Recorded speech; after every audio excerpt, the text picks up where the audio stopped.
Hair fall খুব common একটা সমস্যা। আমি ডাক্তার মোহন, আজকে সেটা নিয়ে কথা বলব। হেয়ার ফল নিয়ে প্রতিদিন প্রচুর পেশেন্ট আসেন, পেজে অনেক পেশেন্টের সম্পর্কে অনেক কোয়েশ্চেন শুনি, ওনারা জানতে চান। রাস্তাঘাটও অহরহ অনেকের সাথে দেখা হলো, সবাই বলে চুল পড়ে যাচ্ছে, কি করবে। হেয়ার ফল নিয়ে আসলে আগে অনেকগুলো ভিডিও করা হয়েছে, বলাও হয়েছে, তারপর আজকে আবার কিছু বলি। হেয়ার ফলটা আসলে নর্মালি আমরা যখন হেয়ার ফলে একটা পেশেন্ট আসেন তখন কিন্তু আমাদের মেইন জিনিসটা হয়ে দাঁড়ায় হচ্ছে আসলে হিস্ট্রিটা।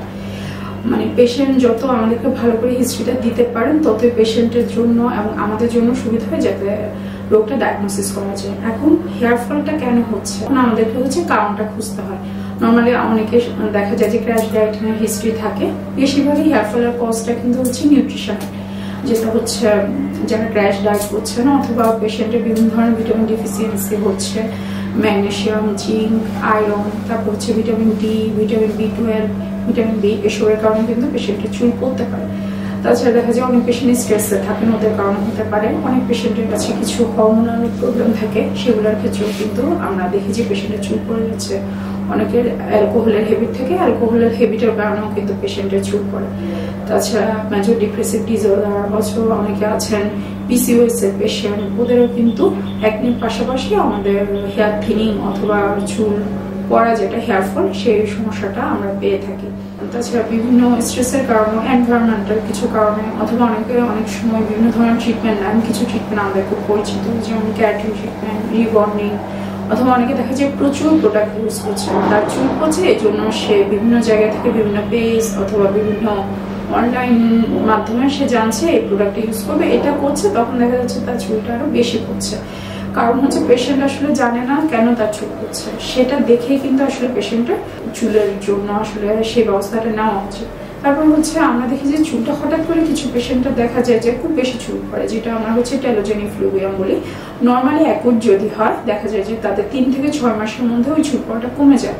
প্রথম 2-3 মাস হিউজ চুল পড়ে, তারপর আস্তে করে সেটা রিজলভ হয়ে যাচ্ছে 3 to 6 মান্থসের মধ্যে। আর যাদের হচ্ছে ক্রনিক, যেটা ওটা 6 মান্থসেরও বেশি হেয়ার ফল থাকে।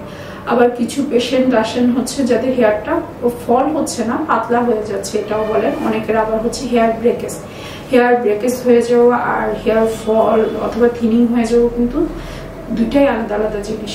তাছাড়া অনেক পেশেন্টের ক্ষেত্রে দেখা যায় আমাদেরকে পেশেন্ট জিজ্ঞেস করেন যে কোন তেলটা ইউজ করবো। নর্মালি আসলে হেয়ারের জন্য আমরা কোনো তেল প্রেসক্রাইব করি না। তেলের কাজটা কি, তেল হচ্ছে আমাদের চুলটাকে একটু শাইনি রাখে, একটু স্মুথ লুকটা দেয়, কিন্তু নর্মালি অয়েল দিয়ে আসলে খুব বেশি চুলের কোনো পুষ্টি হবে অথবা এ ধরনের কোনো কিছু আসলে নেই। কারণ তেল দিলে অনেক সময় দেখা যায় যাদের ড্যান্ড্রাফ আছে তাদের কিন্তু ড্যান্ড্রাফটা বেড়ে যেতে পারে।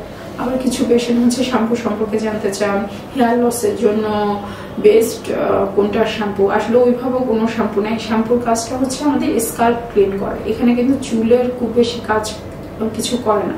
যেমন কন্ডিশনার কাজটা হচ্ছে চুলটাকে স্মুদিং করা, কিন্তু নর্মালি চুল গ্রোথ করার জন্য আমাদের আসলে নিউট্রিশনের দিকে বেশি মনোযোগ দিতে হবে। আমাদের নিউট্রিশন যে সাপ্লিমেন্টগুলো, ওগুলোর দিকে নজর দিতে হবে। অনেকে আবার বায়োটিন ডিফিসিয়েন্সির কথা বলে থাকেন। নর্মালি বায়োটিন খুব বেশি ডিফিসিয়েন্সি হয় না, যাদের মেল অ্যাবজর্পশন থাকে তাদের ক্ষেত্রে মেবি বায়োটিনটা দরকার হতে পারে। আর হেয়ার নর্মালি কিন্তু একটা পেশেন্টের 100-120টার মতো চুল পড়তে পারে, কিন্তু দেখা যায় কি অনেক পেশেন্টের আগে থেকে যদি জেনেটিক্যালি হেয়ার থিনিং থাকে অথবা চুল কম থাকে, তারা কিন্তু অল্প চুল পড়লে খুব বেশি অ্যাংশাস হয়ে যায়। এবং অনেকে দেখা যায় বারবার মাথায় হাত চালানোর একটা অভ্যাস থাকে, অথবা চুল টানছে, তখনও কিন্তু কিছুটা চুল ব্রেকআপ হতে থাকে। এজন্য আমরা অবশ্যই যখনই আপনাদের চুল পড়বে এবং সেটা একটু প্রলং হবে, যদি 2-3 মাসের মধ্যে চুল পড়াটা হালকা কমে যায় অথবা খুব বেশি চুল না পড়ে, এটার জন্য ওয়েট হওয়ার দরকার নাই। যদি 3 মান্থসের বেশি চুল পড়ে অথবা আপনি কোনো ডিজিজ থেকে রিকভারি হয়েছেন, এরপরে চুল পড়ছে, এগুলো নর্মাল আমাদের ধরে নিতে হবে। অনেকের ক্ষেত্রে দেখা যায় বিভিন্ন রোগের পরে 2-3 মাস পরে একটু চুল পড়ে, এরপরে কিন্তু ওটা ঠিক হয়ে যায়। যদি আসলে এসব কোনো কজ না থাকে, সবকিছুই আপনার ঠিক থাকে, তাহলে হচ্ছে অবশ্যই আপনি একজন ডার্মাটোলজিস্টের কাছে আসবেন। ডার্মাটোলজিস্ট কিছু পরীক্ষা নিরীক্ষার মাধ্যমে এটা ডায়াগনোসিস করার চেষ্টা করবেন। যদি কোনো মেডিকেল কজ থাকে, যেমন হরমোনাল অথবা পিসিওএস অথবা অন্য কোনো কারণে চুল পড়ছে কিনা।